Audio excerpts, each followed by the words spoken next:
हरिओम। आज हम बुधवार व्रत की कथा को सुनेंगे। समतापुर नगर में मधुसूदन नामक एक व्यक्ति रहता था। वो बहुत धनवान था। मधुसूदन का विवाह बलरामपुर नगर की सुंदर लड़की संगीता से हुआ था। एक बार मधुसूदन अपनी पत्नी को लेने बुधवार के दिन बलरामपुर गया। मधुसूदन ने पत्नी के माता पिता से संगीता को विदा करने के लिए कहा। माता पिता बोले, बेटा आज बुधवार है, बुधवार को किसी भी शुभ कार्य के लिए यात्रा नहीं करते। लेकिन मधुसूदन नहीं माना। उसने ऐसी शुभ अशुभ की बातों को न मानने की बात कही। दोनों ने बैलगाड़ी से यात्रा प्रारंभ की। 2 कोस की यात्रा के बाद उसकी गाड़ी का एक पहिया टूट गया। वहाँ से दोनों ने पैदल ही यात्रा शुरू की। रास्ते में संगीता को प्यास लगी। मधुसूदन उसे एक पेड़ के नीचे बैठाकर जल लेने चला गया। थोड़ी देर बाद जब मधुसूदन कहीं से जल लेकर वापस आया तो वह बुरी तरह हैरान हो उठा, क्योंकि उसकी पत्नी के पास उसकी ही शकल सूरत का एक दूसरा व्यक्ति बैठा था। संगीता भी मधुसूदन को देखकर हैरान रह गई।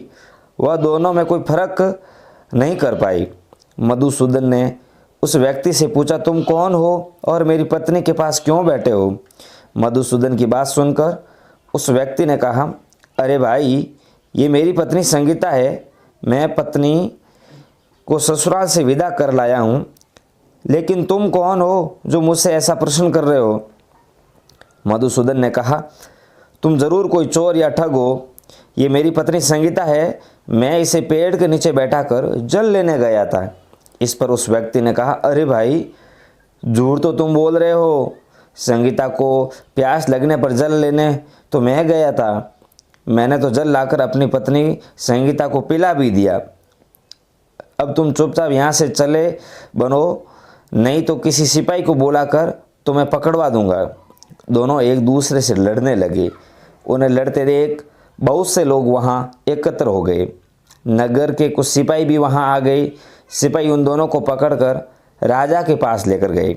सारी कहानी सुनाकर राजा भी कोई निर्णय नहीं कर पाया।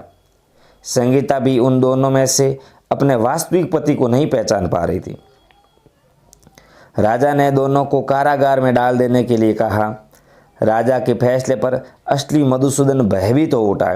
तभी आकाशवाणी हुई, मधुसूदन, तुम संगीता के माता पिता की बात नहीं मानी और बुधवार के दिन अपनी ससुराल से प्रस्थान किया। ये सब भगवान बुद्ध देव के प्रकोप के कारण हो रहा है। मधुसूदन ने भगवान बुद्ध देव से प्रार्थना की, ये भगवान बुद्ध देव, मुझे क्षमा कर दीजिए। मुझसे बहुत बड़ी गलती हो गई है। भविष्य में अब कभी बुधवार के दिन यात्रा नहीं करूंगा और सदैव बुधवार को आपका व्रत किया करूंगा। मधुसूदन के प्रार्थना करने से भगवान बुद्ध देव ने उसे क्षमा कर दिया। तभी दूसरा व्यक्ति राजा के सामने से गायब हो गया।